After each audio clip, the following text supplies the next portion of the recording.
Well, you can't very well have a favorite books list without a little bit of Roald Dahl on there, can you? So let's get right to our review of Matilda by Roald Dahl.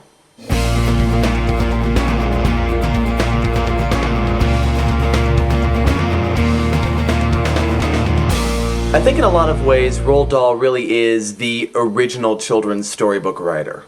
Not necessarily because he was the first person to write novels for children, but just because I think he inspired most of today's children's book writers. I mean, all you have to do is look at the stories of Louis Sachar and J.K. Rowling and, to a certain extent, Lemony Snicket, and you can see the influence of Roald Dahl. A lot of children grew up reading Roald Dahl. He wrote a lot of wonderful stories, and Matilda is probably one of his best. Now, with other authors like, again, Louis Sachar and J.K. Rowling, I've talked about textual caricature. Roald Dahl is a master of this. He takes the most insignificant and sometimes the most ridiculous details about a person and exaggerates them to grand proportions. And he definitely does that in this story. In fact, I think Matilda has one of the best openings of any novel I've read, and it exemplifies this. He starts out by talking about parents that we've all encountered, especially those of us who are in education. These are the parents who, no matter how horrible their child is, they think he or she is the most wonderful person in the world.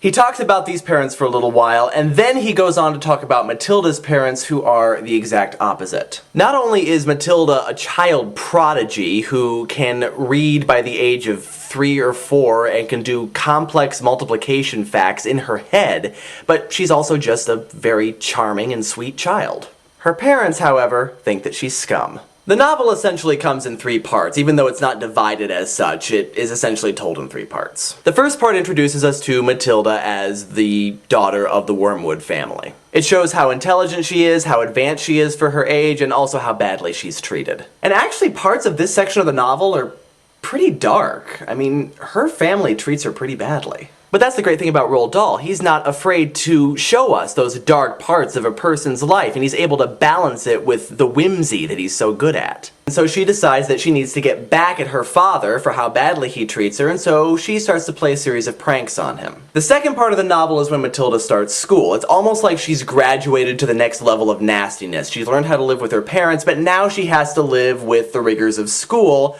most especially the headmistress, Miss Trunchbull.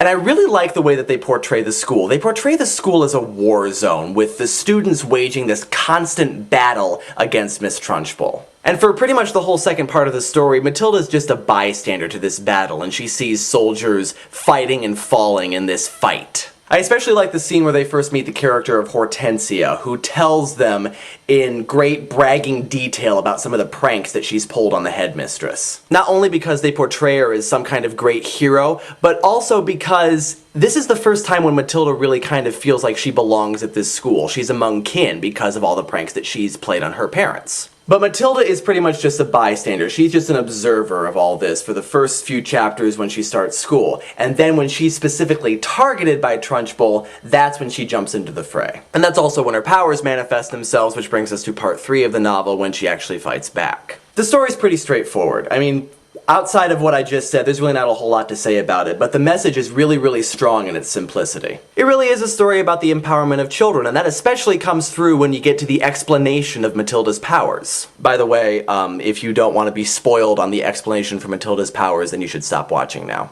Basically, the explanation is that because Matilda is so intelligent and so far advanced, the fact that she was kept in the lowest form in school was giving her brain nothing to do. And so all that energy and all that intelligence had to go somewhere, and so it went towards the powers that later manifested themselves. And once the Trunchbull was gone, and she got placed in the top form at the school, the powers went away. And I like that. It says that you cannot squelch children's abilities, and if you try to squelch children's abilities, they're going to find some way to shine through no matter what. So it really is a powerful message about the empowerment of children, and it's one that many children's authors since this book was published have tried to emulate, with varying levels of success. So that's Roald Dahl's Matilda. It's a wonderful book. It's short and it's a very straightforward story, but it's a very, very strong story. It's definitely still on the favorites list. If you haven't read it, I highly recommend it. And the next book on the favorites list is going to be...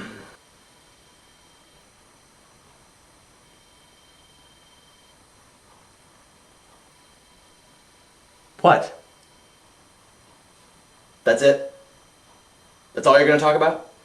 yeah, that's it. It's a pretty simple story. There's not a whole lot to analyze. So, yeah, that's all. You're not going to make one mention of the movie? Come on, we've gone through No, it. no, So no, this good is that a it book review. I'm just gonna translated talk about so the well book. to The the movie movie doesn't format enter into that inspired a no, movie I'm not, just I'm not less saying than that. a The movie decade was good. after it was But published. this is a You're not book going to make review. We're one just mention talking- of the movie. Now, You're look, not going I to say can't- one thing about the way that they took his story and presented it in a visual media. Not going to outline the difference. You're not going to do No, that any would of be that. great. That would be amazing. But it would be a completely different review.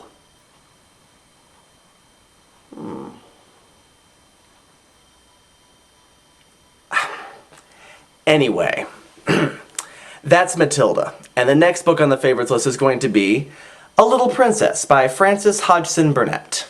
See you next time.